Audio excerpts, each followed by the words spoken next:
அன்புக்குரியவர்களே, பொங்கட்டும் என்னும் விவிலிய தொடரில் இன்று ஞானம் பொங்கி வழியட்டும் என்னும் ஒரு வித்தியாசமான செய்தியை உங்களோடு பகிர்ந்து கொள்ள விரும்புகிறேன். நம்முடைய சொல்லில், நம்முடைய பேச்சில், நம்முடைய நாவில் ஞானம் பொங்கி வழிய வேண்டும். நீதிமொழிகள் நூல் 10ஆம் அதிகாரம் 31வது இறைமொழியில் நாம் வாசிக்கின்றோம். கடவுளுக்கு அஞ்சி நடப்போரின் வாயில் என்று ஞானம் பொங்கி வழியும். அன்புக்குரியவர்களே, அருமையான ஒரு செய்தி. கடவுளுக்கு அஞ்சி நடப்பவருடைய வாயிலிருந்து ஞானம் பொங்கி வழியும். இயேசு பேசும் பொழுது கூடியிருந்த மக்கள் என்ன சொன்னார்கள்? என்னே இவரது ஞானம், எங்கிருந்து இவருக்கு இந்த ஞானம் வந்தது? ஆகவே அவருடைய வாயிலிருந்து வந்த அருள்மொழிகளை கேட்ட யாவரும் வியந்து பாராட்டினார்கள் என்று நாம் விவிலியத்தில் வாசிக்கின்றோம். ஆகவே ஆண்டவருக்கு அஞ்சி நடப்பவர்கள், நேர்மையாளர்கள், நல்லவர்கள், இறை வார்த்தையின்படி வாழ்பவர்கள், அவருடைய நாவிலிருந்து ஞானம் பொங்கி வழியும். நல்ல சொற்கள்.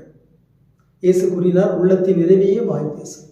எனவே அன்புக்குரியவர்களே, நம்முடைய நாவிலிருந்து ஞானம் நிறைந்த சொற்கள் பொங்கி வழியட்டும்.